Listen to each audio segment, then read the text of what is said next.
എല്ലാവരും ഇങ്ങോട്ട് നോക്കി. താല്പര്യമില്ല. എന്താ സംഭവം അറിയില്ല, ഞാനിപ്പോ എത്തിയുള്ളൂ. ആരാധകരെ കണ്ടാലും പണക്കാരെയും ഫേമസ് ആയവരെയും ബഹുമാനിക്കാൻ ഈ മലയാളി കിഴങ്ങന്മാർക്ക് അറിയില്ലല്ലോ.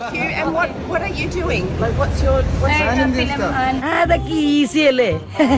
ഞാൻ ആരാന്ന് നിന്റെ വിചാരം? ഇങ്ങനെയാണെങ്കിൽ നീ ശരിയാവൂല. നീ ആദ്യം എങ്ങനെയൊന്നും പറഞ്ഞില്ലല്ലോ.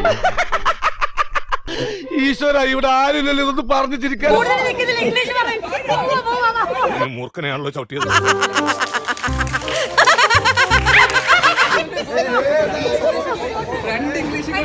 എന്താടാ പറഞ്ഞത്? ഇംഗ്ലീഷ് ആയതുകൊണ്ട് എനിക്കൊന്നും മനസ്സിലായി. Vajpayee is no prime minister, but he can honor of Kerala chief minister. LBW. You're the actor. ഇല്ലാലി ആര്? ആവേശം കൊണ്ട് ഓരോന്ന് വിളിച്ചു പറഞ്ഞ് തടിയേടാക്കണ്ട. ഇത് കടിക്കൂ. തൽക്കാലം ഇത്രയും മതി. വരട്ടെ.